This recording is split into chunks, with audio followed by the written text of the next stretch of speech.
Weird setup here. You're in the finals, and Kimbo's hanging out here too, and he's out on the marquee. Do you even care about any of that stuff right now? No, honestly, I really don't. I don't really do this for hype or attention. I fell in love with something, and everything's just coming along with it. I fell in love with mixed martial arts. I'm getting really good at it, and all the extra stuff comes with it. I just do this to be a provider and to have fun and to lose myself into something, and this is a great way to do it. And you are doing it, right? And that didn't change going down to Jackson's and spending time in maybe a more, I don't know, is Albuquerque and the whole Jackson's thing kind of a more focused environment or not? Yeah, it's definitely a really focused environment, and it's helped me out a lot. I'm still myself. I still do, all the wild techniques that people really enjoy to watch. But you might just see a little more conventional athlete, doing a lot more meat and potatoes and using the meat and potatoes to set up the funky. So it's going to be cool, man. I'm just the funky. I like the funky. Does Greg Jackson like the funky?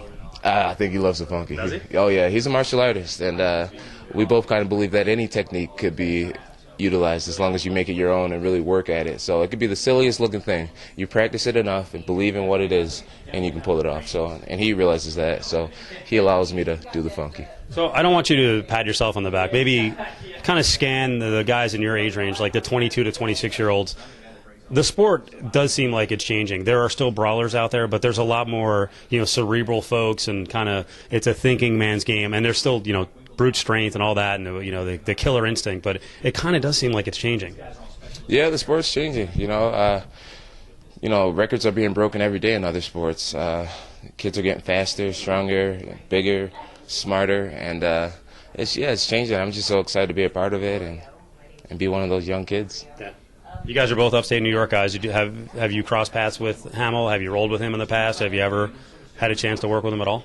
No, but we kind of crossed paths in a way. We both went to Morrisville College for a little while, and I guess he was assistant coach there, and everyone remembered him freshly, and they always compared me to him, and everyone always thought it would be great to see us go at it. So now it's these guys' opportunity to check that out. Yeah. We talk about the wrestling thing all the time, that it's different in MMA.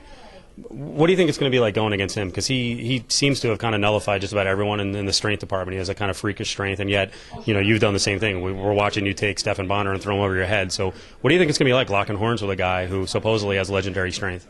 It'll be interesting, A lot of my competition guys always say, he was just so much stronger than what he looked like. And, he's never locked horns with me. So strength really means nothing. It depends on how you use your strength. Just like with wrestling, who's the better wrestler? It doesn't matter. It depends on who wrestles better that night. So, like I said, I'm big into confidence, and I give him no heads up or no upper hand in any department of the fight. As the fight's approaching in the locker room, do you watch any other fights, or are you completely focused, or what do you do before the fight? Well, I have a lot of teammates fighting, on the night of the fight, so I'll be checking out their fights, but not too closely. I'll just check it out every once in a while. I try to stay focused and stay mental about what's getting ready to happen. Any interest in Kimbo? Excuse me? Any interest in Kimbo? The way he's obviously going to fight a few fights before you, so you're going to watch it? Are you fired up by the fight? The fans are. Yeah, I'm not really that big into it. I'm rooting for Houston, though. Yeah? Yeah, he's the smaller guy. He's kind of the underdog, so I'm hoping he does well.